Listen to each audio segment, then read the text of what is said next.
Thank you, Mr. Patterson, Chairman Wheeler, Mr. Vanderwall, and Mr. Mather. I want to thank each of you for your testimony, and I will now recognize members for 5 minutes each of questioning. I'm going to begin with me. Mr. Patterson, in Wyoming, we have also dealt with the Fish and Wildlife Service and a wolf introduction program that started in the mid-1990s. I feel your pain when you talk about the loss to livestock and other wildlife. On average, every adult wolf kills and consumes 2 adult animals every single month. We found in Wyoming, after having had years of experience with the Canadian gray wolf, that for every confirmed kill, there are 7 to 8 livestock losses. So when people talk about being willing to compensate ranchers for their losses, oftentimes they will only talk in terms of confirmed kills, and they're the ones that do the confirmation.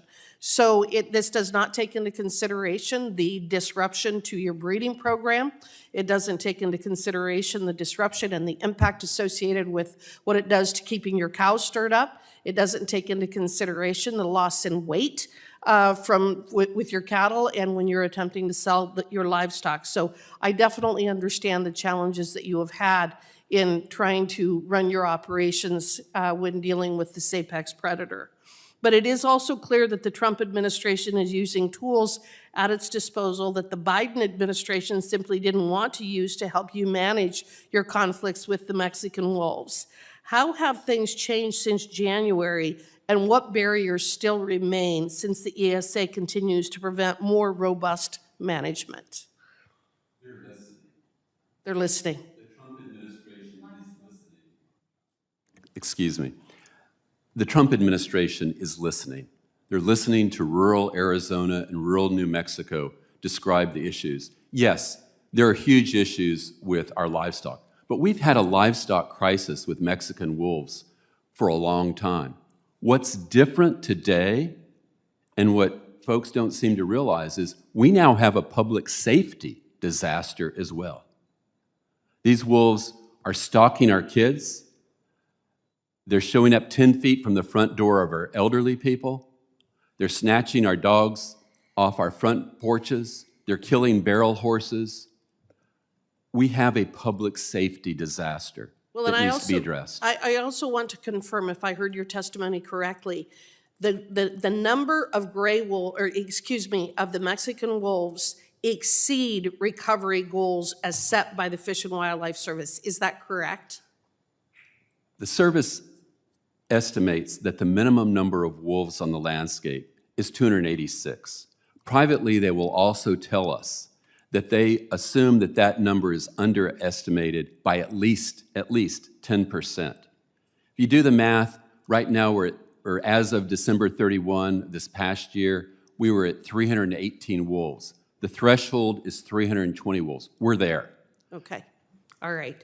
Mr. Vanderwall, in your testimony, you note that agriculture in the Tehama-Colusa Canal Authority service area generates over $1 billion annually. How would access to Orland Unit surplus water help safeguard the economic engine during droughts?